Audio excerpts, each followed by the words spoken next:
Today, I'm taking a time machine and traveling back to the past. Well, meaning that I'm visiting my own school, Copenhagen Business School, to attend a conference about social innovation. I'm going to talk to different interesting people today, including the founder of a social enterprise and a foundation, and his ambition is to create jobs for 1 million people with autism. Hi, I'm Julie Tran, and you're watching MakeChangeTV. Welcome.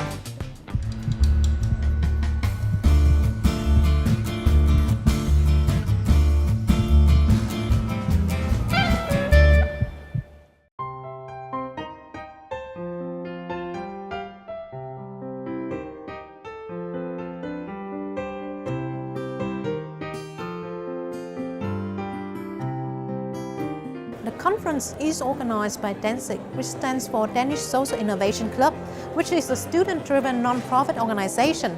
Today, more than 300 students will participate, and there will be speeches, workshops, exercises, debates, and it's all about how to create more social innovation in Denmark.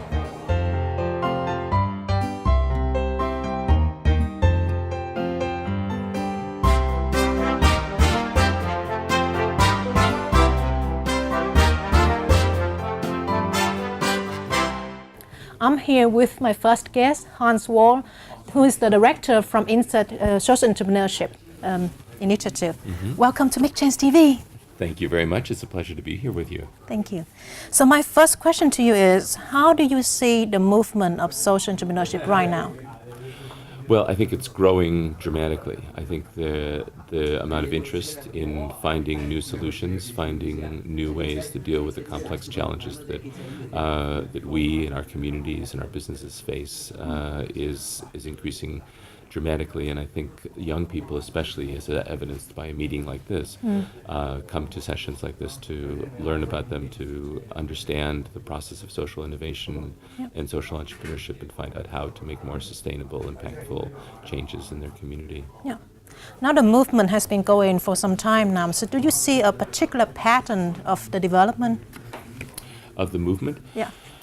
Well, I think certainly there's, I would say there's a number of patterns. There are a number of trends that we see, one from small enterprises dealing with at a very local level or with a very small constituency, to much larger, seeking to have a much larger impact and scaling up. It's one of the issues that we deal with most in our work at INSEAD is how these organizations that have a significant social impact, how they can scale and adapt their model to a much larger environment and have a much greater impact. Secondly, I think the other main trend that we're seeing is that corporations themselves, large enterprises, are looking for how they can capture the value and the learning of social entrepreneurs and embed it in their own companies, and in fact create an environment in which social entrepreneurs can flourish within their own companies. And sometimes to the extent that these initiatives have taken place, they've often been isolated. They've been clever, innovative initiatives that have taken place within large companies, but they haven't really changed the nature of the corporate structure, the nature of the organization itself, and as a result, haven't really spread the impact throughout not only the corporation, but the market that business deals with. And I think that's the next major trend and challenge for companies. Yeah. So now you've been all over the world. I mean, you're from the US, and then you're working here in Europe. Do you see a difference from the US, between the US versus Europe and Asia when it comes to social entrepreneurship development? Well, I can speak more for, I actually don't do much work in the United States, so I'll bow out of that question. The U.S. tends to have a relatively distinctive both tax structure and business structure that makes it slightly different. At INSEAD, we work with, while we're a worldwide school, our campuses are in Europe, in France, and in Singapore, and About 4 years ago now, we expanded the program so we run an executive education program for upper-end social entrepreneurs. And when we shifted the program to run it both we started in Fontainebleau in France, and when we shifted the program to do it in Asia as well, we got, I would say, a whole new breed of social entrepreneurs. And it was a very exciting transition because I think in Europe, for the most part, social entrepreneurship takes place around kind of the margins or in the gaps that exist within a fairly well-developed social structure. Okay. So there's social services which are largely delivered by the state or by public structures, and social entrepreneurs come in to fill those gaps. So the creche might start at 8 o'clock, and the mother or father has to go to work at 6:30, and so the social entrepreneur finds a way to provide a service in that gap. Or there's not enough active, engaged physical activity taking place in nursing homes or in assisted living facilities for elderly. But when you go to Asia, it's not true everywhere in Asia, and certainly countries like Singapore and Japan and many other far more developed countries are exceptions. But you begin to see, number one, there's not so much a gap between when the creche starts and when people have to go to work, but you have a gap of no creche at all. Very limited education, very limited opportunities for not just working mothers, but families to deal with their social needs, a deteriorating or a more complex family structure. You have care for the elderly, which is a huge problem, and especially we're working with several social entrepreneurs in China that are providing services for the elderly. And the social transformation in China has created a whole new need for services that never existed before. So while these needs are, in terms of quantity, at a massively larger scale than they are in Europe, the resources to address them are far more limited.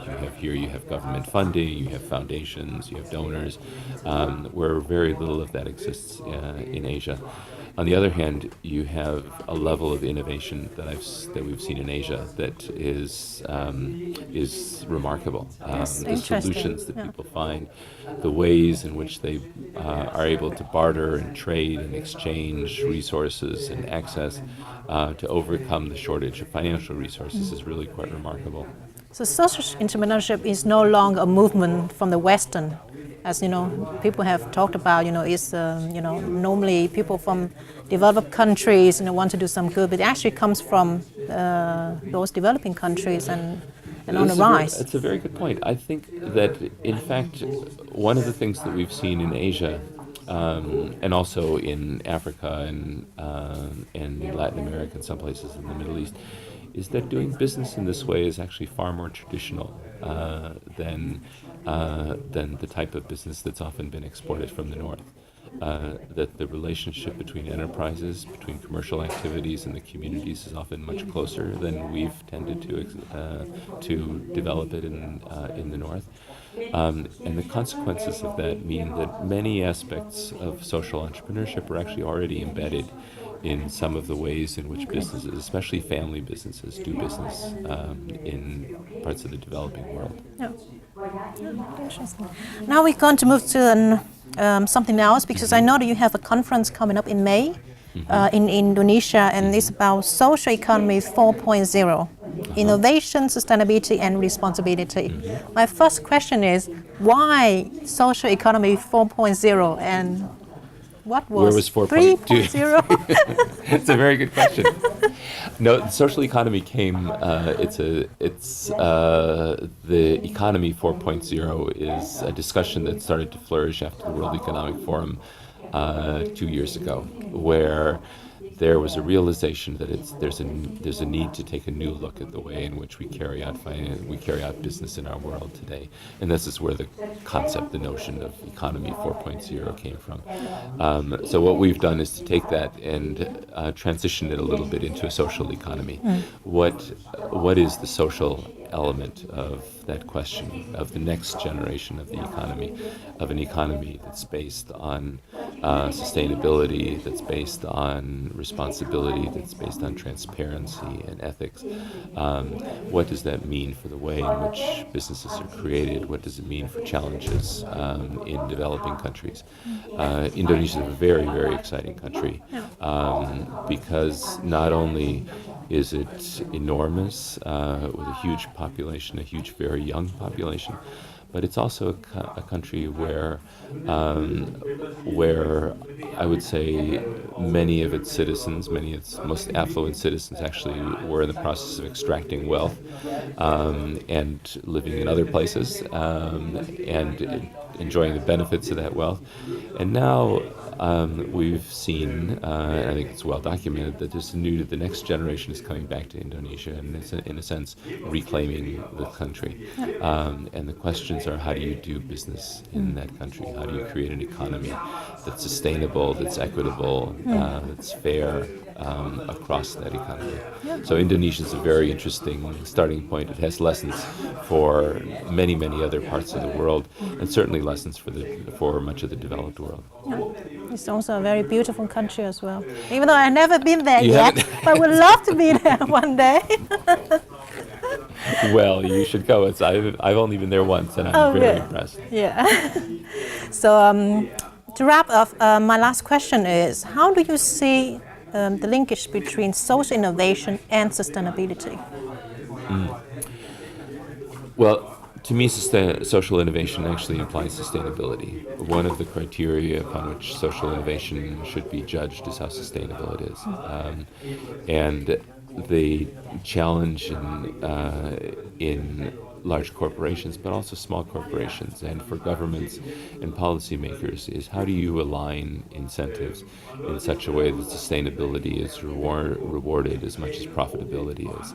How do you reconfigure the ways in which people do business and interact with one another in a way that sustainability and ethics, transparency, responsibility are embedded into that business process, as opposed to something that you do as an additional aspect of your work in terms of corporate social responsibility? How does it get embedded into the work in which companies do their work?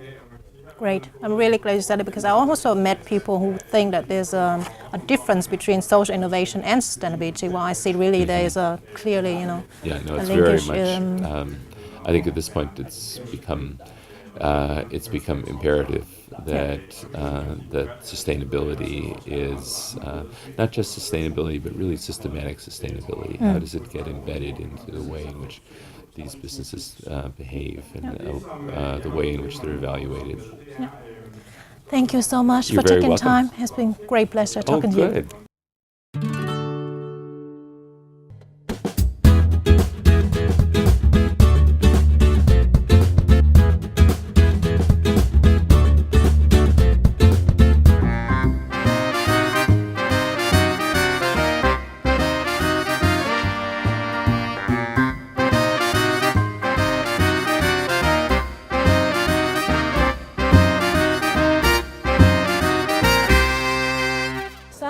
With Ulrike from Boston Consulting Group. So my first question to you is, how do you work with social innovation or social entrepreneurship from the BCG group? Well, as BCG, we have a long history of social projects. We call it pro bono work, where we actually try to contribute to the solution of questions that need some new ideas or innovative structures.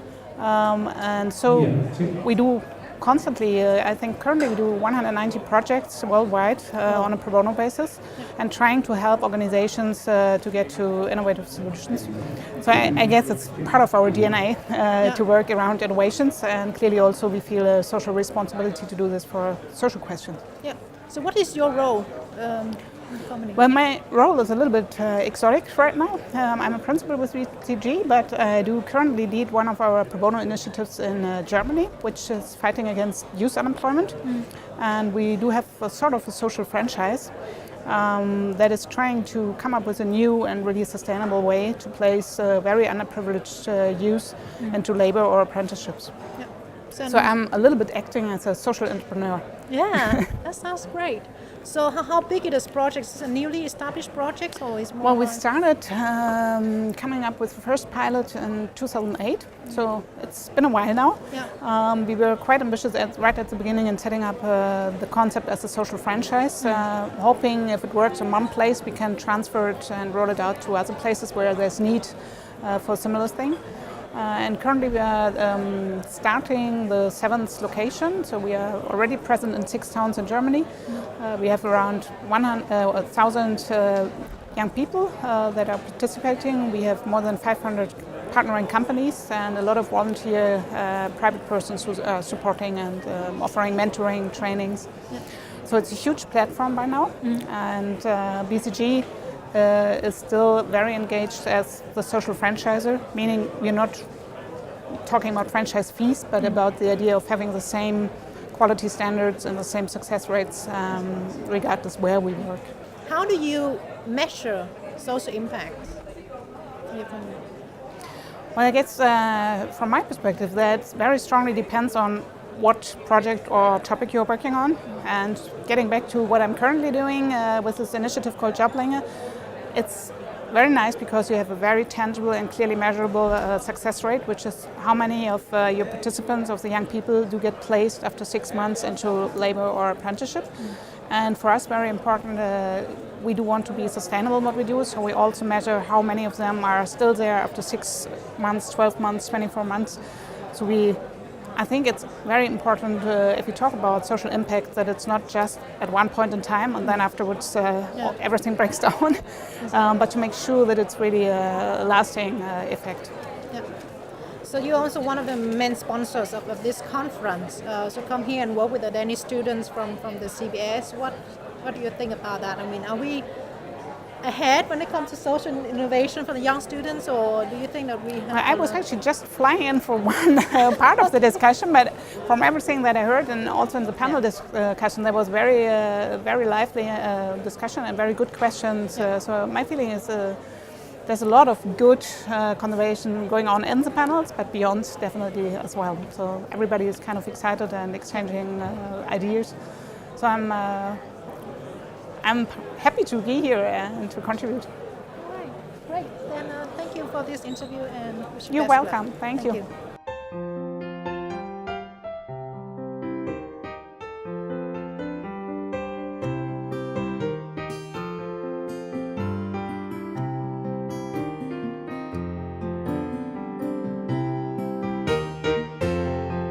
That was an interesting talk, and I have more interviews coming up, so stay tuned.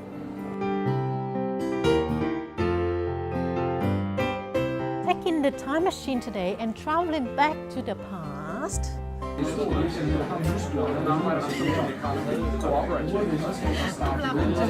That was an interesting interview, and I have maybe we need to wait till the guys they go in with the